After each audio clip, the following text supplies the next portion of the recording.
live in very difficult times. और हम बड़े मुश्किल समय में जी रहे हैं. And there was a word Jesus said. Now, this is not my scripture, this is just me trying to bring a few things to you this morning, which I feel are important and I felt laid upon my heart. और ये वचन आज मेरे प्रचार का हिस्सा नहीं, पर ये परमेश्वर ने मेरे दिल में डाला ताकि मैं आपको बताऊं. But Jesus, when he spoke of the day of the end of days, और यीशु मसीह जैसे उन्होंने अंत के दिनों के बारे में बताया. and the end of days began with the church's birth and is still going on. और अंत के दिन की शुरुआत हुई कलीसिया के जन्म के साथ, और वो अभी भी हो रही है. When the end of days will end, I don't know. You don't know. Not even the angels know. Not even Jesus knows. Only God the Father does. और ये अंत का दिन कब आएगा और ये कब खत्म होगा, इसके बारे में ना मुझे पता है, ना आपको पता है, ना स्वर्ग दूतों को पता है, ना प्रभु यीशु मसीह को पता है. सिर्फ परमेश्वर पिता को पता है. And so we are living in the end of days and have been living in the end of days ever since the first century AD. और पहली जो सदी हुई तब से लेके अब तक हम अंत के दिनों में जी रहे हैं. And when he speaks of this, और जब ये उसके बारे में बताता है, he says in Matthew 24 verses 9 to 12, मत्ती 24, or should I read till 14? Okay, 9 to 14. 24, 9 to 14. 9वें वचन से लेकर के 14वें वचन तक. Okay, it says, and they will deliver you up to tribulation and put you to death, and you will be hated by all nations for my name's sake. Okay, and then many will fall away and betray one another and hate one another. And many false prophets will arise and lead many astray. And because lawlessness will be increased, the love of many will grow cold. But the one who endures to the end will be saved. And this gospel of the kingdom will be proclaimed throughout the whole world as a testimony to all nations. And then the end will come. और वचन की शुरुआत होती है 9वें वचन से. तब वह क्लेश दिलाने के लिए तुम्हें पकड़वाएंगे और तुम्हें मार डालेंगे, और मेरे नाम के कारण सब जाति के लोग तुमसे बैर रखेंगे. तुम बहुत ठोकर खाएंगे और दूसरों से बैर रखेंगे, और बहुत से झूठे भविष्यवक्ता उठ खड़े होंगे और बहुतों को भरमाएंगे, और अधर्म के बढ़ने से बहुतों के प्रेम ठंडा हो जाएगा, परंतु अंत तक धीरज धरे रहेगा उसी का उद्धार होगा. और राज्य का यह सुसमाचार सारे जगत में प्रचार किया जाएगा कि सब जातियों पर गवाही हो, तब तक अंत आ जाएगा. Okay, this is a verse by Jesus, but what I want you to understand is this has always been the case. और आपको पता है ये प्रभु यीशु मसीह के वचन है, पर ये हमेशा से चलता हुआ आ रहा है. Right from the early church, there was persecution. शुरुआती कलीसिया से सताव रहा है. Right from the early church, there were false prophets and teachers who came like very charismatic people who tried to lead God's people astray. और शुरुआती कलीसिया के दौर से ही ऐसा चलते हुए आ रहा है कि बहुत सारे झूठे भविष्यवक्ता शिक्षक आए और लोगों को भरमा दिए. Right from the early church, there was betrayal, people deserted one another, brothers hated one another. All this has been there. और शुरुआती दौर से ही, शुरुआती कलीसिया के दौर से ही लोग एक दूसरे से दुश्मनी रखते आ रहे हैं, एक दूसरे को धोखा देते हुए आ रहे हैं. But as this period of the end of days grows on and longer, और जिस तरीके से अंत के दिन जैसे हम उसमें आगे और आगे बढ़ते जा रहे हैं, these things increase. ये सारी बातें बढ़ रही हैं. And the advice Jesus is giving here is he who perseveres to the end. और यीशु मसीह ये बता रहे, जो अंत तक धीरज धरेगा उससे वही बचाया जाएगा. And so there's nothing new under the sun. We all have to persevere till the end. और सूरज के नीचे कोई नई बात नहीं, हमें सबको धीरज धरना है. Okay? And the gospel of this kingdom will be preached to all. और परमेश्वर के राज्य का सुसमाचार सभी जातियों में प्रचार किया जाएगा. At the end of the day, और फिर अंत का दिन, this world belongs to God. और ये परमेश्वर का वचन है. No, this world belongs to God. और ये पूरा संसार परमेश्वर का है. We belong to him. We are his people. Actually, we belong to him. It's not he belongs to us. हम उसके हैं, वो हमारा नहीं है। नहीं, हमारा है, हम उनके जागीर है, वो हमारी जागीर नहीं है। Okay, so we must understand this whole plan is in the heart of God and he will fulfill it, and we all have a part to play in it. और ये सारी योजना परमेश्वर का है और हम उसका एक भाग हैं। Now, I want to comment on these recent days and times actually. और मैं आपको बताना चाहूंगा कि ये जो चल रहा समय है, You see, ever since COVID, ये कोविड के दौर से the church took a real shaking up. ये कलीसिया एक अलग तरीके से उसको एक तरीके से पूरा हिला दिया गया है। People were housebound, the way people did church, everything changed. हमारा घर, हमारा कलीसिया, सब कुछ एक तरीके से बदलाव हो चुका है। The persecution in our nation and the nations around have only got worse. और जो सताव है हमारे देश में और बाहरी देशों में वो बढ़ गया और गंभीर हो चुका है। The world spirit which is outside, this world always says, you know, we need to be successful, we are important, it's all about me. और संसार बाहरी तौर पे कहता है कि मुझे कामयाब बनना है, ये सब बातें मेरे लिए हैं। And even in the church, that, let's say, the smoke from the world has entered and people look at things as, they measure success as, you know, where has he achieved? How many churches are there? What success? How much money does this church get? All these kind of things. What is the stage like? What are the lights? What are the quality of the musicians? All this kind of thing.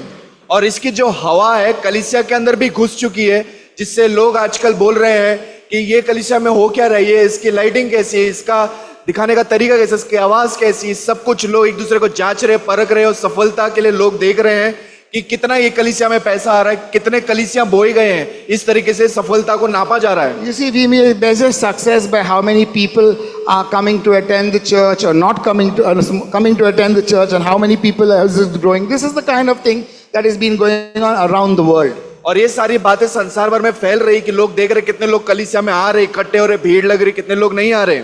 This is a thinking that comes from the world. It comes from people who don't know Jesus. और ये सोच आती है कलीसिया में उन लोगों से जो यीशु को नहीं जानते। There's nothing wrong with lights and grand stage. There's nothing wrong with a great presentation. और इसमें कोई खराबी नहीं है कि बड़ी लाइट हो, बड़े स्टेज हो, उसमें कोई खराबी नहीं है। But there is something very wrong. और यहाँ पर गलत बात यह है, when we look at that और जब हम उसको एक आत्मा के तौर पे देखते हैं। You see, it's very easy. बड़ा आसान है। When you have the right ambience and the right lights and the right sounds to suggest things to people and they begin to believe. It's natural, it's psychology. और ये वास्तविक तौर पे, मानसिक तौर पे बड़ी सी आम बात है। जब आप बड़ी बड़ी चीजों को देखते हैं, बड़े माहौल को देखते हैं, बड़ी लाइट्स को देखते हो, बड़ी स्टेज को देखते हो, आप चकित हो जाते हो। And because it's psychology, it does affect the spirit as well. ये भले से मानसिक तौर पर होता है, पर ये आत्मिक रूप में भी उसके ऊपर प्रभाव डालता है। And this has been the situation around the world. और जब हम ऐसे संसार के ऐसे हालातों में रहते हैं, and even in our nation, हमारे देश में भी, and among our churches, और हमारे कलीसियाओं में भी, and I think this morning I felt God say, speak to my people.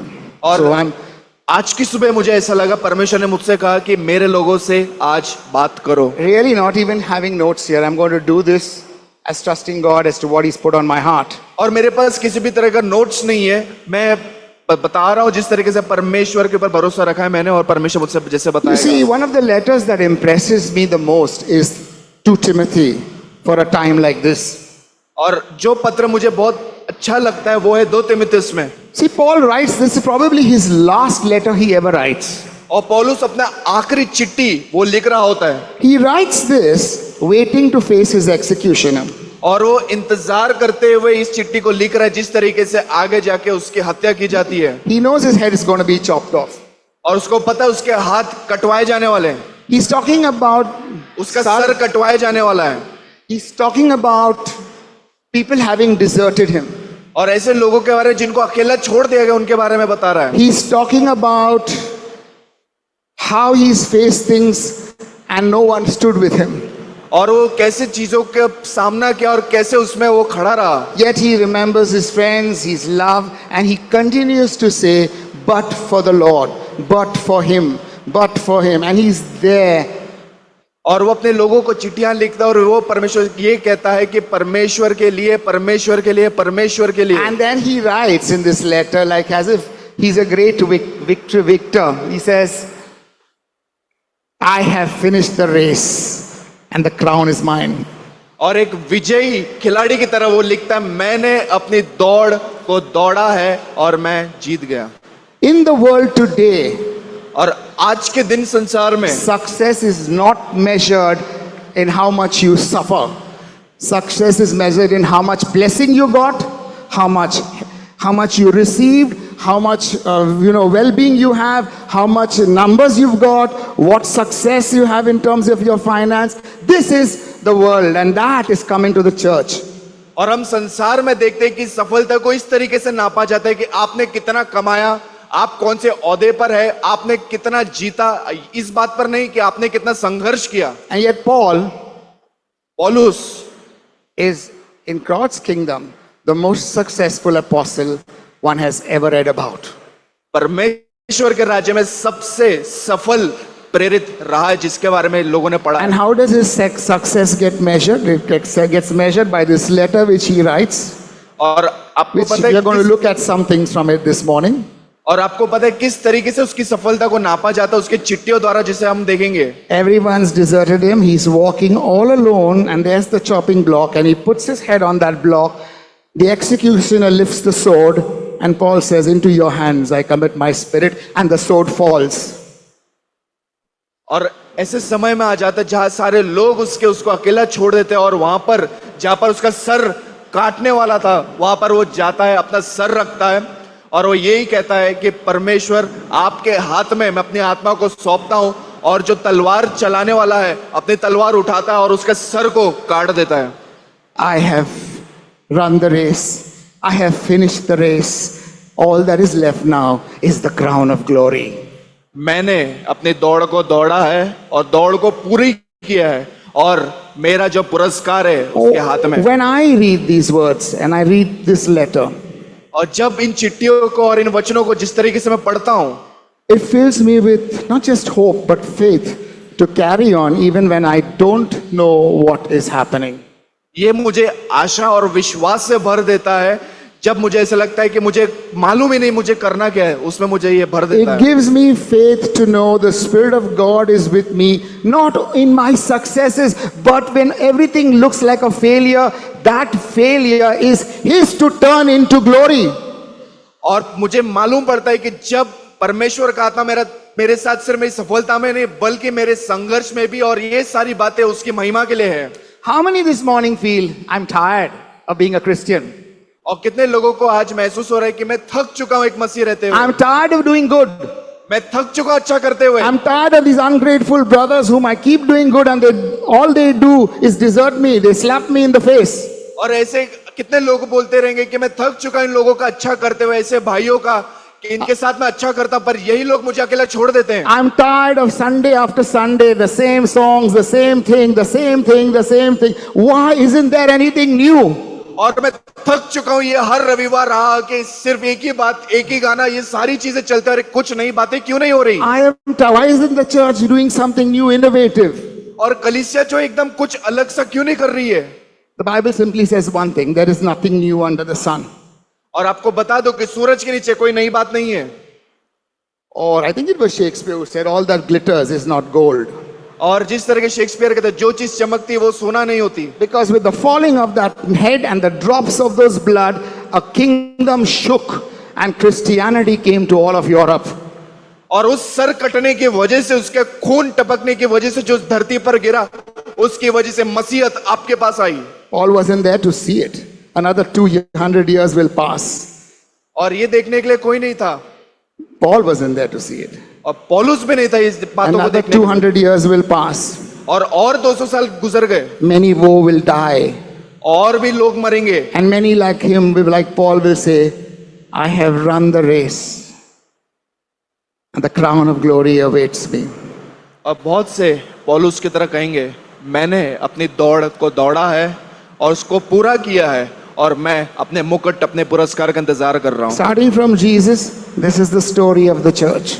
और यीशु मसीह से लेके शुरुआती कलीसिया And से it ये कहानी continues है, to remain the story of the church.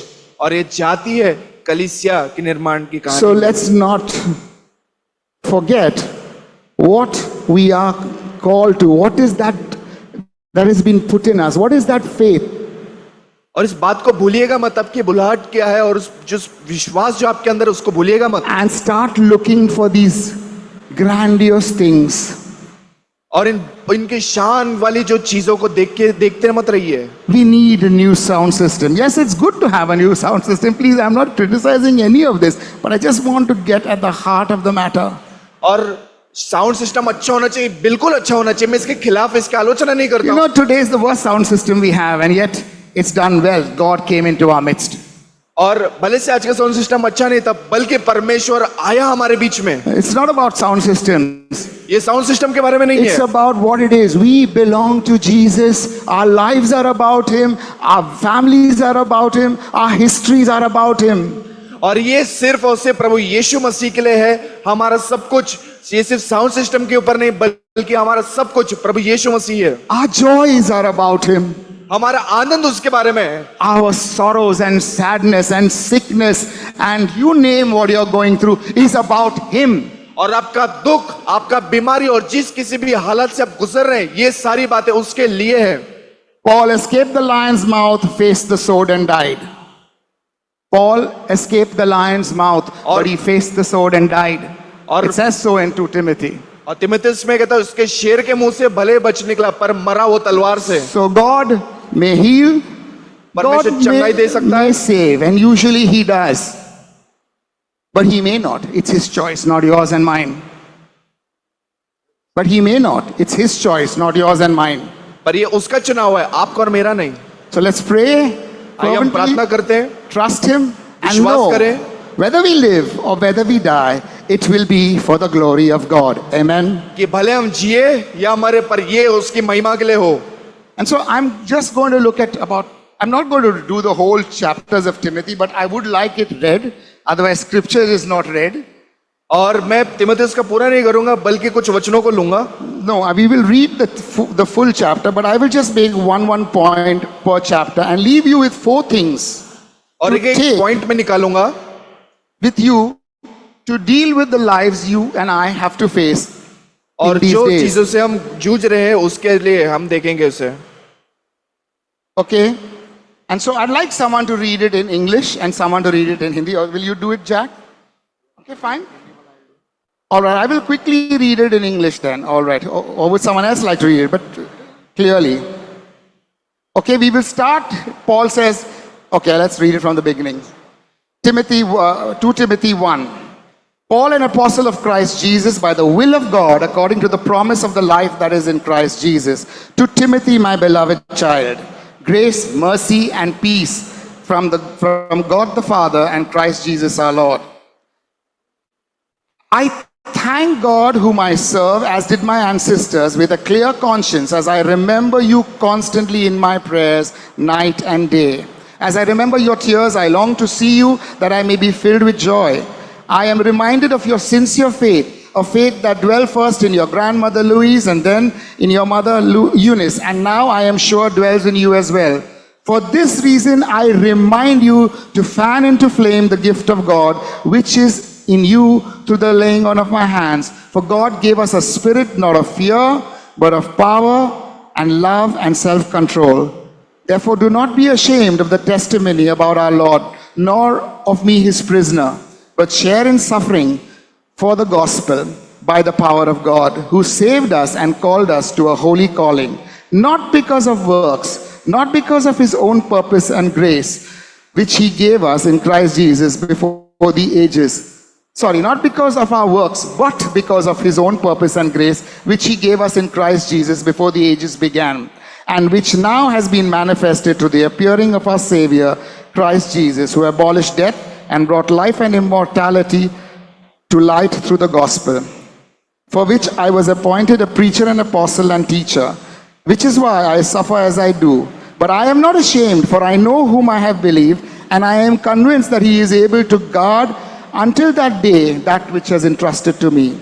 Follow the pattern of sound words, or sound doctrine is another word for that,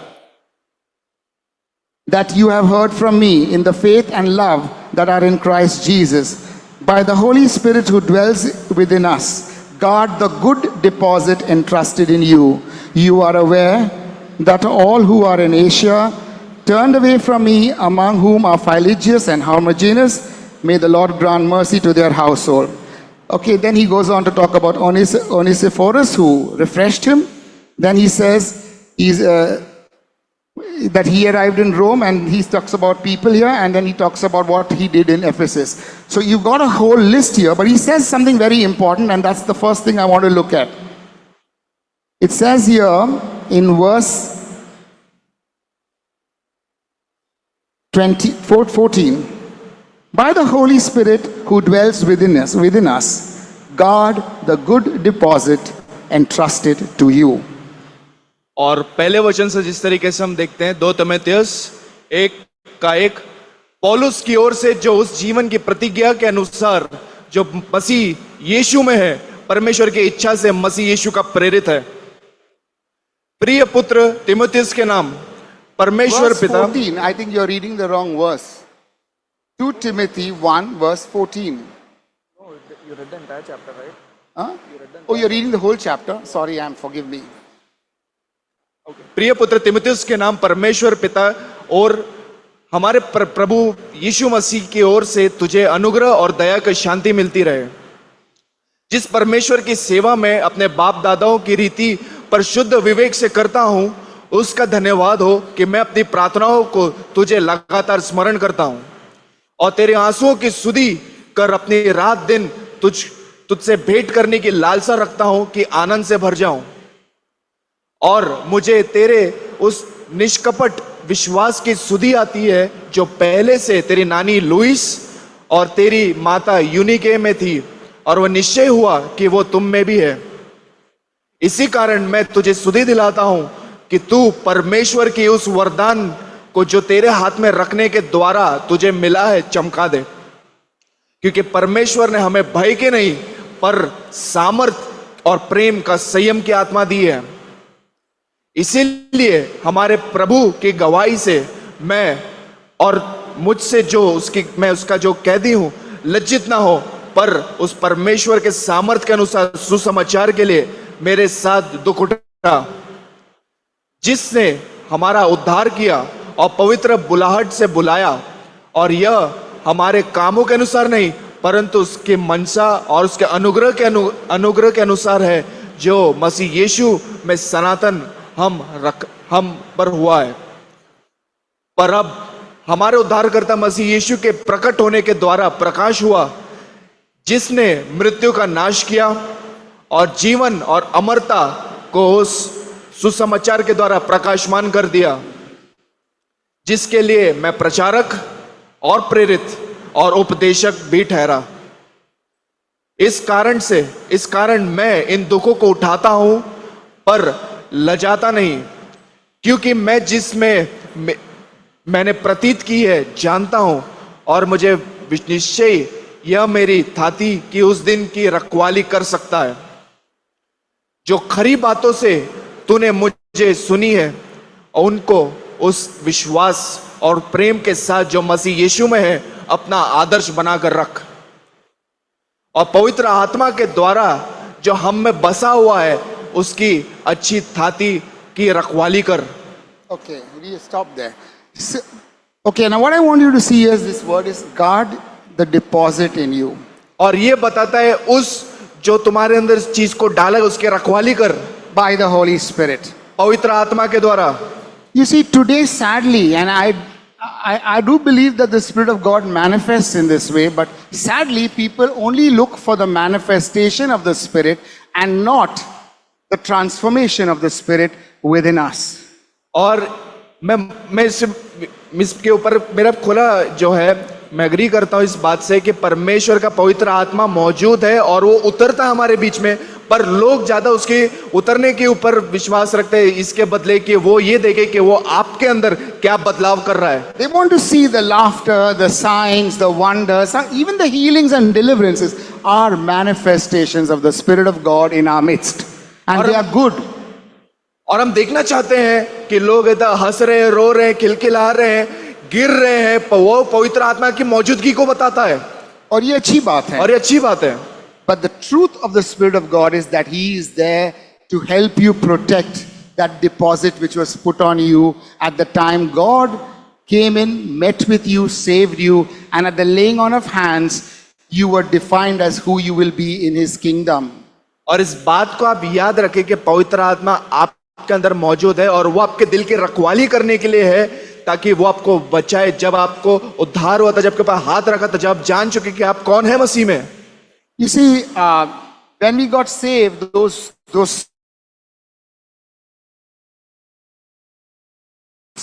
the sound gospel is this: no other name but the name of Jesus.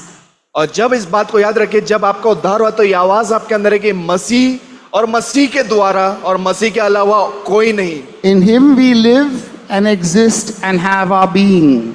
उसी में हम जीते हैं और उसी में हमारा वजूद है। In Him we live, we will die and we will rise again. उन्हीं में हम जीते हैं, उन्हीं में हम मरेंगे और उन्हीं में हम वापस से जीवित होंगे। And this alone और सिर्फ यही एक बात is the faith deposit in your heart and my heart. The और day God यही saved us. विश्वास आपके अंदर और मेरे अंदर डाला गया है। Nothing new under the sun. सूरज के नीचे कोई नई बात नहीं है। When the hands were laid upon Timothy by Paul and the Spirit affirmed him with the gifts, those gifts were meant to make him the instrument God wanted for His kingdom. और जब पौलुस ने तीमुथियुस के ऊपर हाथ रखा था तो ये सारी बातें उसके अंदर निवेश हो गई थी कि वो उस चीजों को करे जो परमेश्वर ने उसको बुलाया है। Have you received the gift of tongues? Good. Start praying in a room using that gift, because that defines you as the prayer man and woman of prayer. अगर आपको अन्य भाषा का वरदान मिला है तो उसका इस्तेमाल करो और प्रार्थना करो। अकेले कमरे में जाओ और अन्य भाषा में प्रार्थना करो। Have you received the gifts of prophecy, knowledge, wisdom, and whatever? Don't come running to find the mic. Go running into your room and say, God, now what do I do? You've shown me this. Now where do I go? Because God wants to make you an instrument in His kingdom. Yes, there are words He will bring here in front to encourage, but most of the words are for Him to take you on. और अगर आपके पास भविष्यवाणी का वचन है, ज्ञान का वचन है और इस सब के वरदान है आपके पास, तो तुरंत से उठ के माइक के पास मत आइए, बल्कि उस वचन को लीजिए, प्रार्थना करें कि प्रभु मैं क्या करूं, मैं इसमें अंदर आगे क्या कर सकता हूं। Become like some of those people say, blindfold me and I'll give you your history. Very good. I can go to the Jantar Mantar for that also. और कुछ लोग ऐसे बोलेंगे मैं आंख पे पट्टी बांध के तुम्हारा इतिहास सब कुछ तुम्हारे बता दूंगा। आप उसको ये कह सकते हैं मुझे बताने की जरूरत नहीं, मैं जंतर मंतर तांत्रिक भी जा सकता हूं। The gift of prophecy was not given to show how great I am. The gift of prophecy is given to show how great God is, and I want to see God's kingdom come. It's not about me. और भविष्यवाणी का वचन और भविष्यवाणी का वरदान इसलिए नहीं दिया गया था कि ये बता सके मैं कितना बड़ा हूं, मैं कितना महान हूं, बल्कि इस बात के लिए दिया गया था कि ये बताने के लिए कि परमेश्वर कितना महान है, परमेश्वर कितना बड़ा है। It is not about standing up and saying, you know, I see this phone number. Yes, you may have seen, and maybe that is true. Or why are you doing it on stage? Why can't you just ask God what is to be done and do that? और इसमें जैसे हम देखते हैं कि लोग कहते हैं कि मुझे फोन नंबर देगा, इसमें कौन सी बड़ी बात है। इसके बदले आप ये बोलिए कि परमेश्वर मैं क्या कर सकता हूं, इसके बारे में और क्या। I think I've said enough. What I want to say is the laying on of hands. और आपको मैं बता दूं, जब हाथों को रखा जाता है, is the Spirit of God giving you gifts according to His plan and purpose for your life. और पवित्र आत्मा आता है और उसके मकसदों को, उसके योजनाओं को आपके ऊपर लेकर आता है। And you're supposed to use that और आपको उसका इस्तेमाल करना है to become the man and woman God has always wanted you to be. कि आप वो स्त्री, आप वो पुरुष बने जो परमेश्वर चाहता है बने। Okay, that deposit of Jesus and Jesus alone is what we have to guard. और यही बात जो आपके अंदर डाली गई है कि यीशु और सिर्फ यीशु ही See- इस बात को लेके आपको संसार से भी चले जाना है। Remember, whether it was in my grandmother's time, like Timothy's grandmother, or in his mother's time, like Timothy's mother, or in Timothy's time, the Jesus that we honor, we worship, and we acknowledge as the foundation of everything is the same, because he is the same yesterday, today, and forever. और जिस जमाने में तिमुथियुस की नानी थी, उसकी माँ थी और तिमुथियुस खुद था, और जिस दौर में हम हैं, हम उसी यीशु मसीह की आराधना कर जो उस दौर में भी था और इस दौर में भी है। प्रभु यीशु मसीह युगानुग एक समान है। कल जो परमेश्वर था, आज जो है और आने वाले समय में वो एक ही परमेश्वर है। There is no other name under heaven or in earth स्वर्ग by के which anyone can be saved except the name of Christ Jesus, and this is our faith. और यही हमारा विश्वास है कि स्वर्ग के नीचे और धरती पर कोई और नाम नहीं, बल्कि सिर्फ और सिर्फ प्रभु यीशु मसीह। It's not about the new songs on Sundays. It's not about how many people came to church, but how many said, my knees will bow and my tongue confess Jesus Christ is Lord. और सिर्फ इस बारे में नहीं है कि लोग कितने आए, कितना भरा हुआ कलीसिया, बल्कि इस बारे में आप अपने घुटनों पे जाएंगे और ये कहेंगे, प्रभु सिर्फ और सिर्फ मेरे तेरे आगे मेरा घुटना टिकेगा, मेरी जुबान कबूले कि सिर्फ और सिर्फ आप ही परमेश्वर हैं। And this is why Jesus is saying, and then this gospel will be preached to every tongue and tribe and nation and the entire ends of the world, and then and only then will the end come. और प्रभु यीशु मसीह कहते हैं कि ये सुसमाचार हर एक भाषा बोलने वाले के पास जाएगा, हर एक जाति के पास जाएगा, हर एक धर्म के पास जाएगा, और फिर उसके बाद अंत आएगा। And so remember, the deposit in you is to see salvation come to every tongue, tribe and nation. और जो निवेश आपके अंदर किया गया है वो इसलिए किया गया है ताकि हर एक का उद्धार हो, अलग अलग भाषा, धर्म, भाषा बोलने वाले का। Guard it, because in times like this you are afraid to even preach the gospel. उसकी रखवाली करिए आज के समय में, Because at times like this you are so oppressed and heavy burdened that you don't even think of doing it. क्योंकि आज के समय आप इतने दबाए गए हो, आप ऐसा सोचते करना भी नहीं चाहिए इस When बारे में। people desert you, leave you, or bite the very hand that helped, you just don't want to do it anymore. और आज के जमाने में जब लोग आपको अकेला छोड़ दे, जिस हाथ ने खिलाया उस हाथ को जब लोग काटते हैं, आप इस बातों को छोड़ देते हैं। Paul is saying that they deserted me.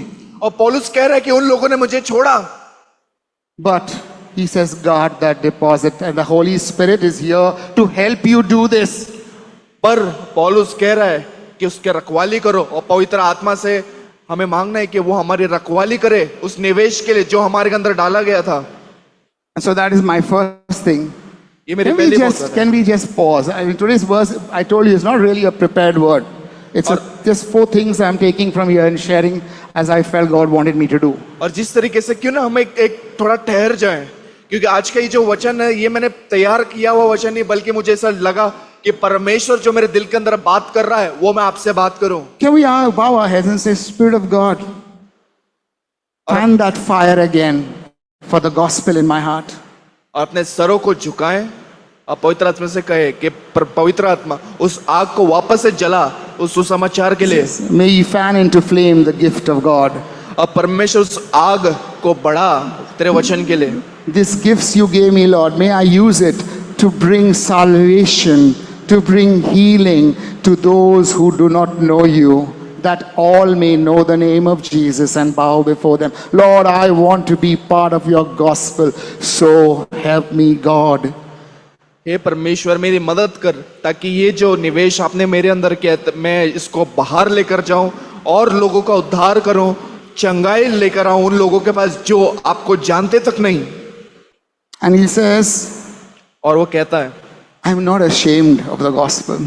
और मैं सुसमाचार के लिए लज्जित नहीं हूं। Lord, deal with this shame and embarrassment, because if I'm ashamed of you, how much more ashamed are you of me? और परमेश्वर इसमें मेरी मदद करता कि मैं इसमें से निकल पाऊं, कि परमेश्वर मैं आपके लिए कभी शर्मिंदा ना हो। परमेश्वर इस बात को जानते हैं, परमेश्वर आप मेरे लिए कितना शर्मिंदा हो सकते थे। Just do your prayer with God. I'll give you 30 seconds and I'll go to the second chapter. और जल्दी से इस प्रार्थना को करें, फिर हम दूसरे अध्याय पे जाएंगे। Okay. I come to the second thing I want to share this morning from this letter. और इसी चिट्ठी का मैं वापस लेगा 2 तिमुथियुस 2, Because it was unprepared, I learned from the previous mistake. Jack will read the entire chapter in Hindi and I will read the points in English and he'll repeat them. और मैं सिर्फ हिंदी में इसको पढ़ूंगा। अंकल डोनल्ड जो है कुछ points है उसको पढ़ेंगे। आप हिंदी में पूरा दूसरा अध्याय पढ़ लो। ठीक है। No double reading. इसलिए हे मेरे पुत्र, तू उस अनुग्रह से जो मसीह यीशु में है बलवंत हो जा, और जो बातें तूने बहुतों के गवाहों के सामने मुझसे सुनी है उन्हीं विश्वासी मनुष्यों को सौंप दे और औरों को भी सिखाने के योग्य हो। मसीह यीशु जो अच्छे योद्धा के नाई मेरे साथ दुख उठा। जब कोई योद्धा लड़ाई पर जाता है तो इसीलिए कि अपनी भर्ती करने वाले को प्रसन्न करे, अपने आप को संसार के कामों में नहीं फंसाता। फिर अखाड़े में लड़ने वाला यदि विधि के अनुसार न लड़े तो मुकुट नहीं पाता। जो गृहस्थ परिश्रम करता है वो फल की आशा के पहले उसे मिलना चाहिए। जो मैं कहता हूं उस पर ध्यान दे और प्रभु तुझे सब बातों की समझ देगा।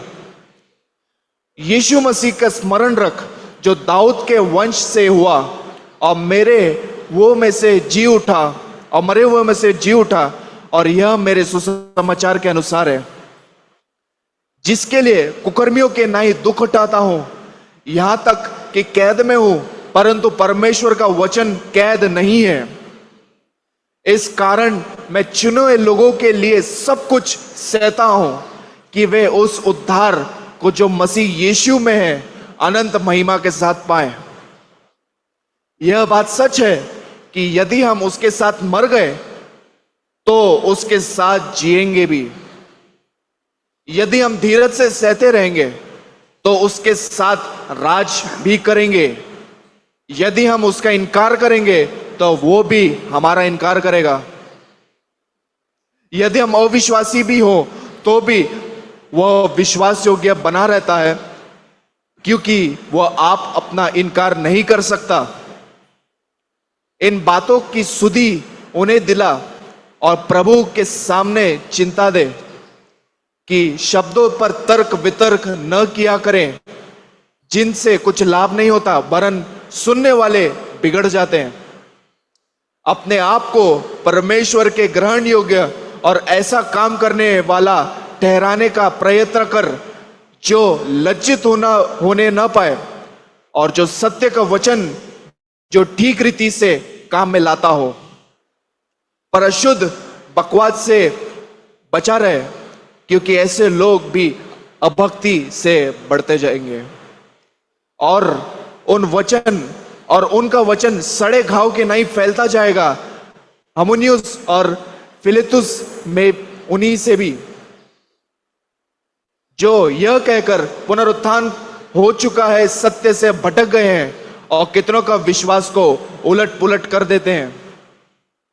तो भी परमेश्वर ने पक्की नेव बनी रहती है और उस पर छाप लगी है कि प्रभु अपनों को पहचानता है, और जो कोई प्रभु का नाम लेता है वह अधर्म से बचा रहे।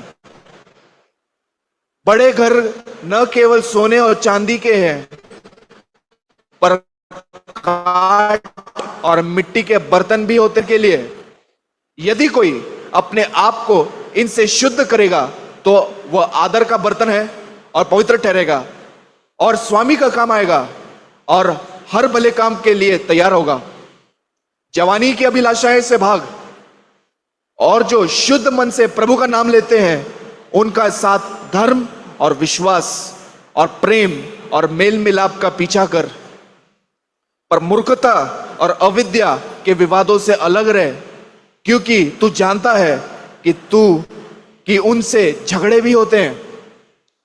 और प्रभु के दास का झगड़ालू होना न चाहिए, पर सबके साथ कोमल और शिक्षा के निपुण और सहनशील हो, और विरोधियों की नम्रता को समझ जाए। क्या जाने परमेश्वर उनके मन फिराव का मन दे कि वे सत्य को पहचाने और इसके द्वारा उसकी इच्छा पूरी करने के लिए सचेत होकर शैतान के फंदे से छुड़ जाए। Okay. Very big verse. मैं जानबूझ के पढ़ रहा ताकि you read the whole chapter. तू जाने कि क्या हो रहा है इस अध्याय में. And I purposely read this verse so that you would know Okay, what's going so- on in this verse. I just want to look at verse 3 and then touch on few things in this chapter. It says, share in suffering as a good soldier of Christ Jesus. मसीह यीशु के अच्छे योद्धा के नाई मेरे साथ दुख उठा। You see, the thing with us Christians is whether we like it or not, we are not just called to be happy and clappy, we are called to be soldiers fighting in a war. और सिर्फ मसीह होने के रूप में मुझे नहीं पता कितने लोगों को अच्छा लगता होगा, बल्कि हमको खुश आनंद ये सब के लिए सिर्फ इन्हीं बातों के लिए नहीं बुलाया गया, बल्कि एक सिपाही के समान दुख उठाने के लिए भी बुलाया गया है। There is a war outside for people's souls and hearts and minds. अब ऐसी जंग है बाहर बहुत बड़ी, जहाँ लोगों के लिए, आत्माओं के लिए, उनके उद्धार के लिए। This war is in your family, ये जंग, ये लड़ाई आपके परिवार में है, in your neighborhood and in your workplace and all around you. आपके अड़ोस पड़ोस, काम की जगह पर, आपके हर बाजू में। You may choose not to recognize it, और आप इसका चुनाव कर सकते हैं कि आप इसको न जाने, but the devil knows it and will keep the war going. और शैतान इस बात को बखूबी जानता है और इस बात को वो लगाए रखेगा। And if we get so busy with our daily lives or civilian affairs, और हमारे जो चल रही हुई जिंदगी में अगर हम व्यस्त है और जिस तरीके से हम एक तरीके के रह रहे हैं, that we don't even take the time to pray for our children, to pray for our families, to pray for our friends, to pray for our colleagues, to pray for people we meet on a regular basis. The minimum, that's the minimum. अगर हम प्रार्थना नहीं कर रहे हैं अपने परिवार वालों के, अपने अड़ोस पड़ोस के लिए, हमारे साथ जो लोग काम करते हैं उन लोगों को जिनको हम जानते हैं, ये तो बहुत कम है।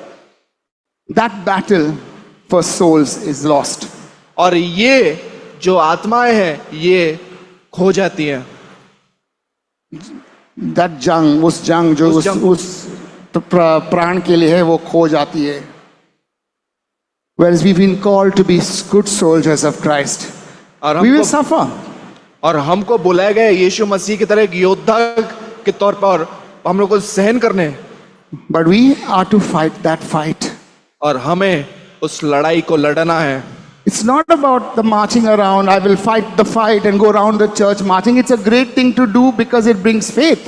और कदम ताल करने से ये कुछ नहीं होगा कि हाँ मैं लड़ूंगा, हाँ ये अच्छी बात है, पर ये हमारे विश्वास के लिए क्या करेगा? But if it has brought faith, go out and fight that fight. Go and meet that person there who's sick.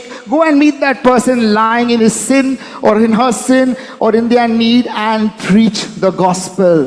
और जाओ सुसमाचार का प्रचार करो, आपके दोस्त के पास जाओ जो बीमार पड़ा है, जो लेटा हुआ है बिस्तर पे, उसके पास जाओ और सुसमाचार का प्रचार करो। The gospel is not about casting out the demon or healing the sick. That happens as a byproduct of the preaching of the gospel.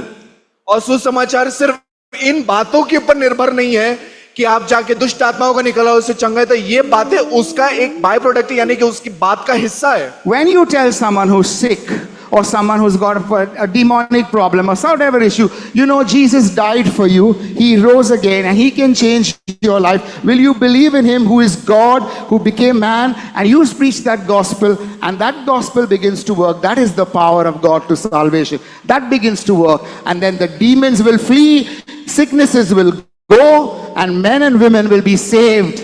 It is the gospel. You can otherwise cast out a demon, the house is clean and they'll all come back again. और जब आप किसी के पास जाते हैं, अगर उसके अंदर दुष्ट आत्मा है, अगर वो बीमार है, अगर आप उसके पास जाकर सिर्फ इतना ही कहते हो कि यीशु मसीह आपसे प्रेम करता है, वो आया, मनुष्य रूप धारण किया, वो आपके लिए जिया और वो मरा और वो आपके जीवन को बदल देगा, आप इस पे विश्वास क्या करो? कहता है हाँ, उसके अंदर भले से कोई भी बीमारी रहने दीजिए, किसी भी तरीके का दुष्ट आत्मा से ग्रसित रहने दीजिए, वो वहां से चले जाएगा। पर जब आप उसके अंदर सुसमाचार नहीं देंगे और आप उसके लिए सिर्फ ऐसी प्रार्थना करेंगे, दुष्ट आत्मा चले जाएगा, घर साफ हो जाएगा, पर वो दुष्ट आत्मा वापस आएगा। But the gospel keeps them out permanently और because that's the good deposit.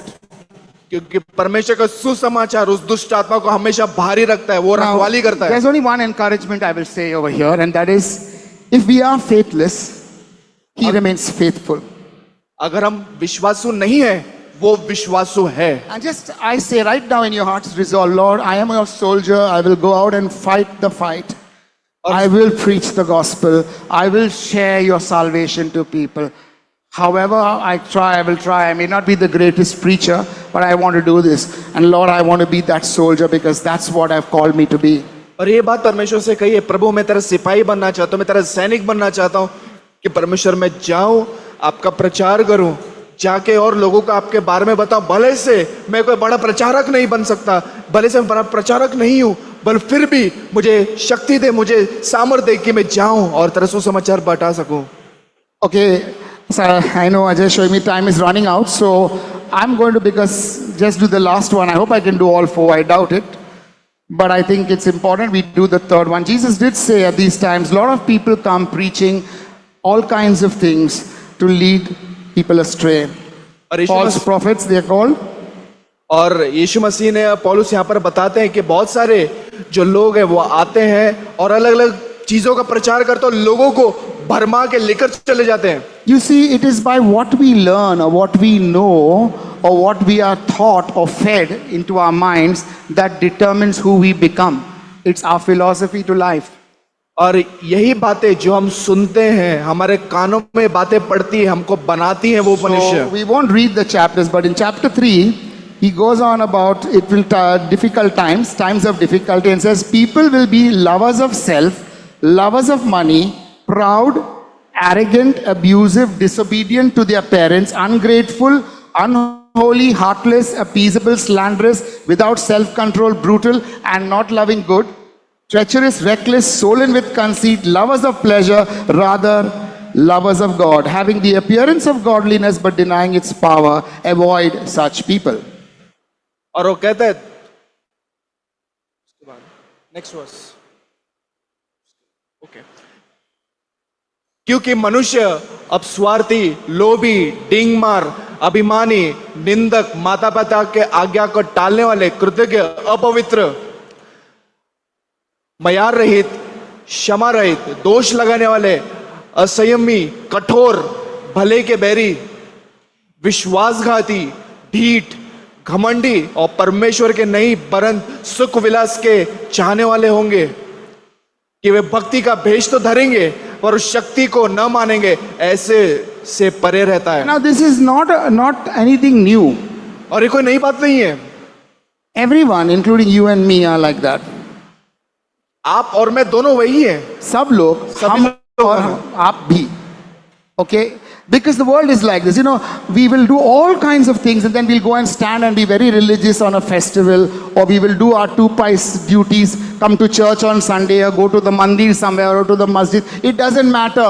That is the appearance of godliness. And this is the nature, human nature, the gospel has come to change. और हम देखते हैं कि लोग बाहर चाहे कुछ भी कर ले, पर वो एक दिन आते हैं बड़े एकदम धर्म के वाले जो व्यक्ति, धर्मी व्यक्ति बन जाते हैं धर्म की तरह। In today's world, lovers of self has become such a lovers of self. People are standing at the edge of mountains and doing selfies and falling over because they're so in love with themselves. और आज के समय में लोग अपने से खुद से प्रेम करने इतने हो गए कि पहाड़ों पर जाके सेल्फियां निकलते और गिर जाते हैं। Because lovers of self have become lovers of selfie. They don't even know where they are going. Arey Baba, take your photos, but don't do so much that suddenly the whole world has to stop because you're taking a photo. और सिर्फ इतने खुद के प्रेमी मत बनिए कि सिर्फ आप अपने बारे में ही देख रहे हैं और आप अपने फोटो निकाल रहे हैं And these और आप गिर जा रहे हैं। these things come into the church. और ये सारी बातें कलीसिया में भी आ रही हैं। Okay, now all kinds of these teachings today are available on the internet. You know, how you can be successful, how you can do this, how you can do these fasts by this prophet for 9 days, weeks, and you can see change in your life. It doesn't matter. I'm purposely saying things like that because it is there from all religions. All this is there because false prophets will come to bring these things and keep you continuously in bondage. और ये सारी बातें internet पे आप देखेंगे कि लोग आपको बताएंगे कि कामयाब कैसे बने, उपवास किस तरीके से रखें कि आप सफल हो जाए 9 दिन में, ये भविष्यवक्ता द्वारा नहीं, ये सारी चीजें आपको दिखाई जाता है कि आपको भरमा के आपको दूर किया जाए। And they will come और ये सारी बातें आएंगी and they will bring these things to you. और ये लोग आपके पास इन बातों को लेकर आएंगे। There is all you need to know as Christians is Jesus alone is my salvation. He is the rock on which I stand. और इस बात को जान लीजिए कि यीशु मसीह ही आपका उद्धार है और यीशु मसीह ही वो चट्टान है जिसके ऊपर आप खड़े रहते हैं। And while I'm not going into chapter 4, it talks about how these people in the world gather around teachers because they want itching ears want to hear things. Let me tell you, all our ears itch. और इस बात को बता दो कि इसके आगे और भी बताता है कि इंसान के जो कान, जो खुजलाने वाले कान है, जिनको जो बातें उनको सुनना पसंद है, वो लोग उनको वही बातें करेंगे। और बाइबल बताती है हमारे कान खुजवाते हैं। The reason it itches because we are afraid of things, we are fearful about this, we are not sure about that, we don't know where the answer is. God, where are you? And the ears itch, and so we go looking around things. And today it's very easy. All you do is surf and net and find this great preacher or that great pastor. Paul said, know the person you, in this very letter earlier he says, know the person whom you are listening to. Don't just listen to anyone. और यही Bible आगे बताते कि हमारे कानों को जो सुनना पसंद है, हमारे कान को, You don't listen to people because you like their face. You don't listen to people because they do signs and miracles. You listen to people because their lives speak of godliness. और इस बात को याद रखिए, जो आपके कानों को सुनना पसंद है वही सारी बातें, यही बातें बोलते हैं। और यही जो महान जो भविष्यवक्ता अपने आपको कहते हैं, यही सारी बातें वो आपको बता दे ताकि आपको भरमाए और आपको परमेश्वर से दूर करे। Who can guarantee those internet preachers life? Can you? और जिस तरीके से मसीह भी कहते, वचन कहता है कि आप उनको उनके जीवन से जाने, और इसकी गारंटी कौन लेता है? All you see is what you see and what you hear. What's behind it you do not know. और जो आप देखते हैं वो सुनते हैं बस वहीं तक, पर बल्कि आप उसके आगे उनके जीवन को कहां देखते हैं? And so I will just say, be warned. Be warned. और आपको बता दो, हमें वो चाहिए। Because listening, many things will come into your lives that will cause you either to stray away from God or to away from the things that are main for God into things that are side issues. और यही बातें सुनते सुनते आप हो सकता है परमेश्वर के वचनों while से I've not दूर हो gone जाए। into the 4th chapter, I've kind of put this too. And I would say today there are many such people who claim they know the word of God. They show you the things of the Spirit because they are charismatic, they bring the things, but they do not know sound doctrine. और ऐसे लोग बहुत से हैं जो हो सकता है वचन को थोड़ा जानते हो, कुछ सिद्धांतों को जानते हो, पर उनके पास जो सही सिद्धांत है वो नहीं जानते, And they lead people astray. और वो लोगों को भटका के चले जाते हैं। And so, if you listen to the internet, I'm not telling you not to listen to something. I am asking you to be able to check it out. और अगर आप सुनते तो मैं ये नहीं कह रहा हूं कि आप मत सुनिए, बल्कि आप उसके ऊपर अपनी खोज और पड़ताल करें। Because there's so much there you can get, you break your head. क्योंकि इंटरनेट पे इतना सारा आ चुका है कि आप चकरा जाएंगे। So don't go for the internet. If you really want to find God's word, open your Bibles. I'm sure many of us have not read it for like the last 20 days. और अगर आपको परमेश्वर का वचन और गहराई से जानना है, आपकी खुद की बाइबल है उसको खोलिए। और मुझे यकीन है ऐसे बहुत से लोग हैं जिन्हें 20 दिन से अपना बाइबल नहीं खोला है। पढ़ा नहीं है ना 20 दिन से कम some people here. Not all, I'm sure not. सारे लोग नहीं, बल कुछ। But if you don't read your word, अगर आप अपने वचन को नहीं पढ़ेंगे, then all these people will make ullu of you easily. और ये आप लोगों को उल्लू बना देंगे। Okay, we've got a race to run. Yes, we will have difficulties. And Paul's writing about different people. He says so and so is sick. Someone has gone here, someone has gone there. All this will happen. Sicknesses will come, people will desert, and the heads get chopped up also. But we continue because Christ in us is the hope of glory. Amen. और जिस तरीके से पौलुस ने बताया कि ये सारी परेशानी, ये सारे दुख आएंगे, आपके लोग आपको छोड़ के चले जाएंगे और आपका सर भी काट लिया जाएगा, पर ये सारी चीजें होती रहेंगी वचन से।